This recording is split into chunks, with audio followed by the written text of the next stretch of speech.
Hello, welcome back to my channel 7 Speed Manipur. Ngasigi koi video si mayamna two-wheeler gi segment da koi scooter haitare 125 ki segment da tudong na hendong na power ba koi gi matam amagi Honda Dio na maming salami ko haiba gari du hujik anova latest 2023 gi anova koi gi 125cc da anova ma koi gi maga compete tawdujina koi gi TVS Jupiter 125 adagi N-Torque TVS ki ko adagi Activa 125 smaina magi rival mayama smaina like market ado hariba gari maning de uriba guys oiduni ko sigise hojik ai mayam doctor details review mas video semjar ke ada masigi matang da mayam da koi gi video se kara walk around toroga oina jingan jarake ado mayam jengmina ji ko ado channel se subscribe like and share so Facebook option bermo ko matang tang gari ga basum pur lak mo tamda domda notification phang nam bell icon hit toubiyu ado di hor ji ko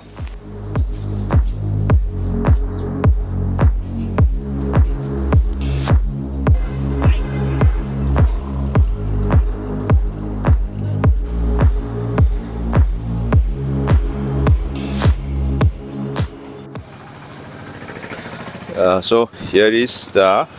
new Dio 125 I have to select ko ado koi basic koi gi ahan bagi Dio gi looks to ga kitang similarity di dum lai aduga changes ti mayam ma o phangani ko ado hyped I coin salaga yangan jar ke ko nere maning gi looks na smai taw ni ko ado ai mamang dagi han adum hajar ke ko kai mai to ga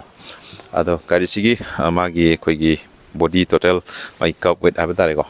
so 104 spinal leg kg aduga magi koi gi makagi ground clearance from the lakpaganda sigi se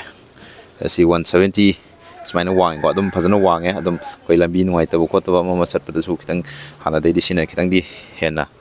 nuai be helani habatare ko aduga magi mamangi looks spinal layer ni koi gari se spina se LED da ani ko sigi sa ta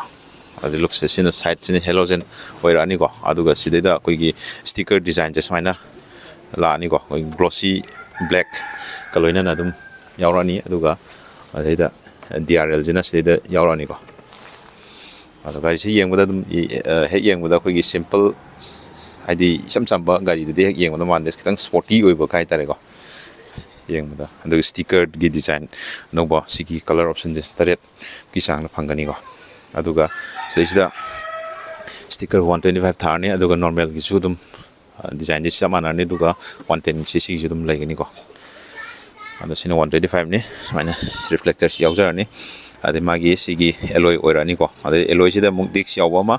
yawdo ma variant je ani thongna lakani aduga sina dik yawa sina top model du ni ko silere magi 190mm gi koi gi disc brake haitare aduga mamangi tire sina koi kitang maninga as compared to koi maning gi side chiga di kitang sina kitang saw ni ko 12 inch 90/90 12 inch lai ko aduga so maning gi sina smana lakani ko tire 90/100 aduga sina 10 inch ta smana lai ko aduga sigi amuk yeng da kitang sporty oiba adagi suspension ju kitang hana dagi kitang fagat pa haga dra kino 3 step adjustable 3-way adjustable oiba haib dare ko aduga magi engine gi kino sina koi black ka kino da dum lai ko the sigi engine gi magi power figure se koi gi magi bhp se koi gi 8 bhp chang lai du newton meter sina koi gi 10.5 newton meter smaina lai adum koi gi koi approximately har da koi gi 125cc gi segment da live guy sing magi power figure je habit loi mani ko aduga sina body gi weight chi kitang yang badagi have tare yang amni na magi pulling power se tok se sina kitang amuk helak pa have tare aduga sigi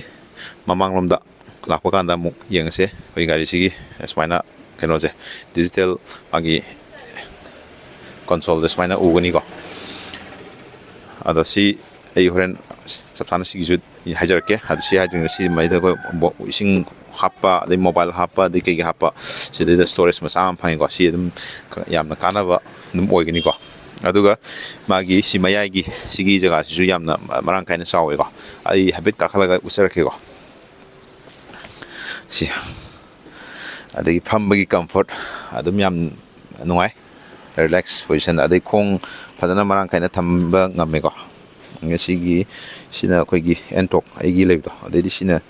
si gap sina kitang di leire ko sina space aduga seda hook yaure posei ke gi hapna na yana na bo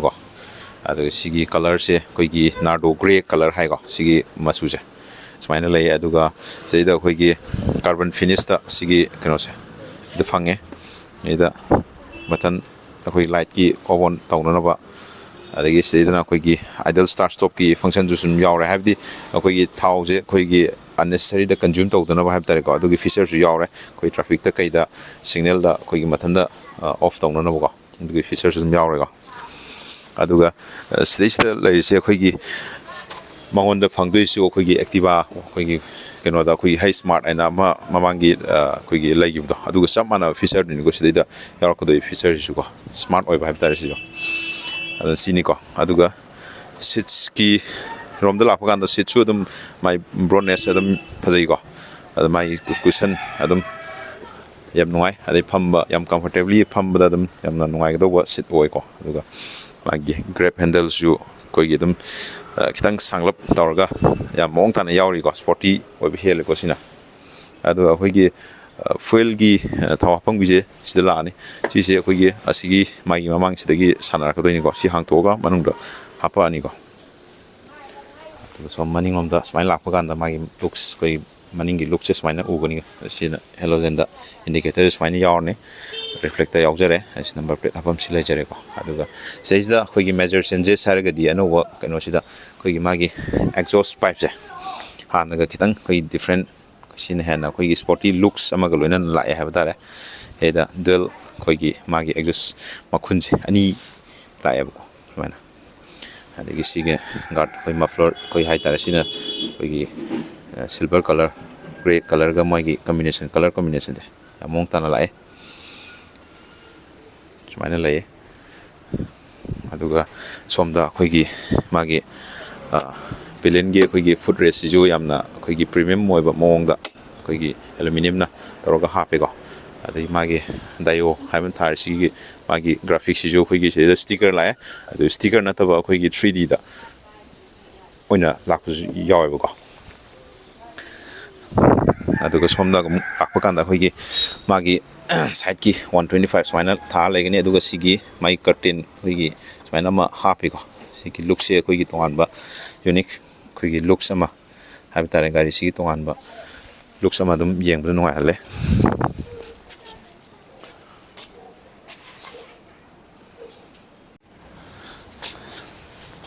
aduga gari sigi magi koi gi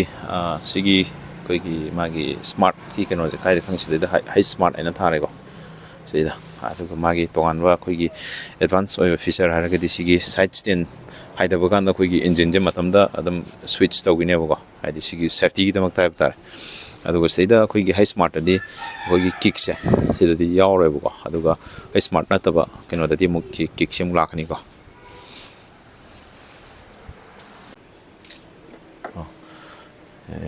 smaina legani ko magi instrumental consoles seda magi timing pire adage fuel gi magi cam na koi how far cam that yai hybrid gi seda indicator ni ko aduga seda rpm meter su yaure ko ade seda magi no ama yaure ko seda koi gi average ki engage sim yeng biar ni adage range ko total kilometer ko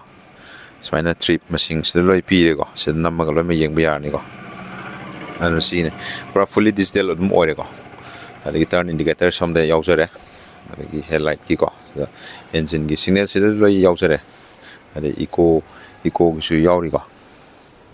ada smai tawre magi keno je instrumental control aduga jik magi start torga yam tang magi silencer koi ge no exhaust note adum tang ga ikana tawjare ko